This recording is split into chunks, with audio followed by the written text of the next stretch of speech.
हाय दोस्तों।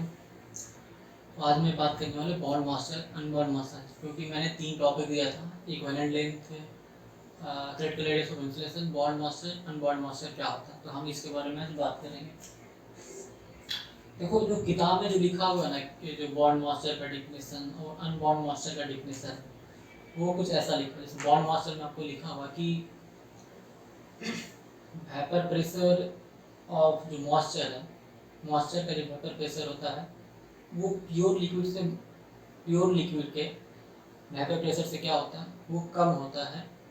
तब हम उसको बोलते हैं बॉन्ड मॉइस्चर। कि बॉन्ड मॉइस्चर क्या है कि मॉइस्चर का वेपर प्रेशर अगर प्योर लिक्विड के वेपर प्रेशर से कम होता है, उसको बोलते हैं बॉन्ड मॉइस्चर। तो आप इससे क्या समझ रहे हैं, क्या समझ में आ रहा है कि बॉन्ड मॉइस्चर बात कर रहा है, फिर से वेपर प्रेशर की बात कर रहा है। ये वेपर प्रेशर जो कॉन्सेप्ट ही ऐसा है ना कि एक दो बार में समझ में नहीं आने वाला है, या फिर जो जिसको समझ में आता है तब वो ये डिफिनेशन बहुत अच्छा समझ पाता है। लेकिन वेपर प्रेशर जब आप बहुत ज़्यादा प्रैक्टिकली नहीं समझ पाते तो मतलब नहीं, जैसे कि आप खाना बना रहे हैं, आप वहाँ पर वेपर प्रेशर का कॉन्सेप्ट नहीं लगा पा रहे या फिर नहीं समझ पा रहे, तो वो डिफिनेशन आपको नहीं समझ में आने वाला। तो हम इसको दूसरे तरीके से डिफिनेशन यहाँ पर डिफाइन किए जो कि लिखा हुआ, ठीक है। और अनबॉन्ड मॉइस्चर में क्या था कि अगर वेपर प्रेशर जो है मॉइस्चर का और प्योर लिक्विड का वेपर प्रेशर अगर दोनों का इक्वल होता है तो दैट इज अनबॉन्ड मॉइस्चर, ठीक है।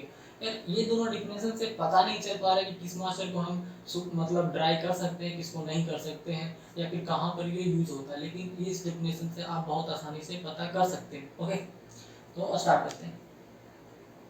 जैसा कि लिखा हो अनबॉन्ड मॉइस्चर, अनबॉन्ड मॉइस्चर को क्या बोलते हैं हम? अनअटैच वाटर बोलते हैं।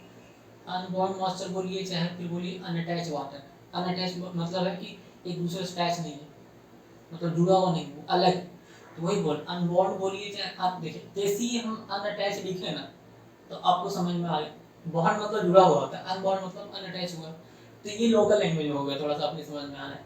तो अगर हम इसी को अनबॉन्ड मास्टर की जगह अनअटैच मास्टर की बात करता तो समझ में आता अच्छा ये अटैच नहीं है, ऐसा मॉइस्चर है जो अनअटैच है, तो मतलब आसानी से सुखाया जा सकता है, ठीक है। ये चीज़ लिखा तो आप बता सकते हैं अनबॉन्ड मॉइस्चर और unattached water is freely available moisture which can be evaporated and collected from the soil particle. मतलब अगर कोई एक ऐसा मॉइस्चर जो सॉइल पार्टिकल से अगर हम उसको इवेपोरेट किया जा सकता है, उसको बोलते हैं अनबॉन्ड मॉइस्चर, ठीक है। कोई भी पार्टिकल हो, सिर्फ सॉइल की नहीं बात कर रहे, कोई भी पार्टिकल है, अगर कोई पार्टिकल से अगर जिस मॉइस्चर को हम एवोपरेट कर सकते हैं, ठीक है, एवोपरेट मतलब सूखा जा सकता है, तो उसको बोलते हैं अनबॉन्ड मॉइस्चर या फिर अनअटैच मॉइस्चर, ठीक है। लेकिन अगर मैं बात करूँ टेक्निकली, तो किताब ऐसा क्यों लिखता है, इसका रीजन है किताब एक बहुत ही टेक्निकल भाषा यूज किया है, ठीक है। तो उस टेक्निकल भाषा में वो सही है उसी के हिसाब से, ठीक है, कि वो समझता है कि आप मॉइस्चर, वेपर प्रेशर, मॉइस्चर आप समझते हैं अच्छे से। असल बात वो है कि समझते नहीं है।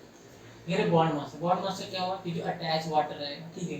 तो bond master attach water is an extremely thin layer, क्या करता है, एक बहुत ही पतली लेयर बनाया हुआ रहता है। कोई मटेरियल है उसमें बहुत ही पतली लेयर बनाया हुआ रहता है, और बहुत पतली लेयर बनाया मतलब क्या है, वाटर एक दूसरे से जुड़ा हुआ है। और वाटर एक दूसरे से क्यों जुड़ा हुआ, क्योंकि वाटर में एक गुण होता है पोलरिटी का। पोलरिटी मतलब सब एक जैसे आदमी में भी एक गुण होता है ना, एक कम्युनिटी वाला एक तरह से बातें करने लगता है अपनी पक्ष में, ठीक है। सेम यहाँ पर वाटर है।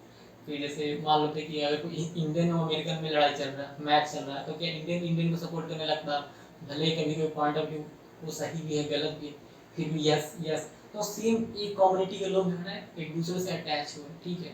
तो अटैच रहते हैं, यही है ये गुण क्या, पोलरिटी की वजह से।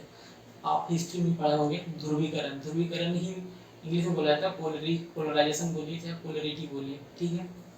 तो वही बोल रहा है कि बॉन्ड मास्टर हो या फिर अटैच वाटर हो, एक एक्सट्रीमली थिन लेयर बनाता है वाटर का, जो कि सरफेस पे, जिसके कारण क्या होता है, सरफेस पे वाटर बहुत ही थिन लेयर बनाता है। वो क्यों बनाता है, क्योंकि पोलरिटी का गुण, पोलरिटी की वजह से एक थिन लेयर बनाता है, जिसको हम नॉर्मली नॉर्मली ये ड्राई के मेथड से हम हटा नहीं सकते। उसके लिए हम क्या करना पड़ता है, हाई टेम्परेचर पर एडिशनल हीट देना पड़ता है, तब हम उसको हटा सकते हैं, ठीक है। तब बॉन्ड मास्टर हुआ।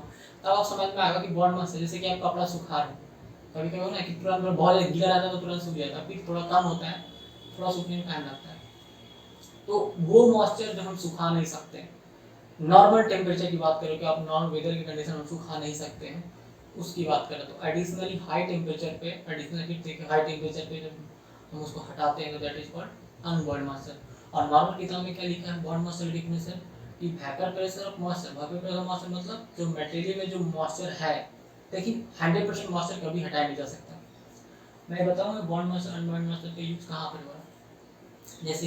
जैसे एक नॉर्मल की बात करें, जैसे हम कपड़ा सुखा, ठीक है, कपड़ा सुखाने में हम कहीं बॉन्ड मॉइस्चर हटाते नहीं हैं, अनबॉइल्ड मॉइस्चर है ना उसको हटाते हैं, ठीक है, अनबॉइल्ड मॉइस्चर है उसको हटाते हैं जो हमको आसानी से इवोपरेट होता है, क्योंकि हम एडिशनल हीट तो नहीं ना दे भाई, हम लोग क्या करते हैं कपड़ा साफ किए और बाहर पसार दिए, ठीक है, तो उसके बाद जो भी मॉइस्चर है वो अपना हीट के द्वारा बाहर निकल गया, तो जो अनअटैच वाटर मॉलिक्यूल था वो बाहर निकल गया। लेकिन जो अटैच मॉलिक्यूल है उसको, जैसे कि आप जैसे दवा में क्या है कि अगर आपको थोड़ा सा नमी मिलता है तो खराब हो जाता है, तो उसके अंदर जितना भी नमी है, मतलब वाटर मॉइस्चर, नमी नमी मतलब कोई और नहीं है, मॉइस्चर की बात कर रहा है, तो मॉइस्चर जब हट नहीं जाएगा तो मटेरियल सेफ नहीं रहेगा।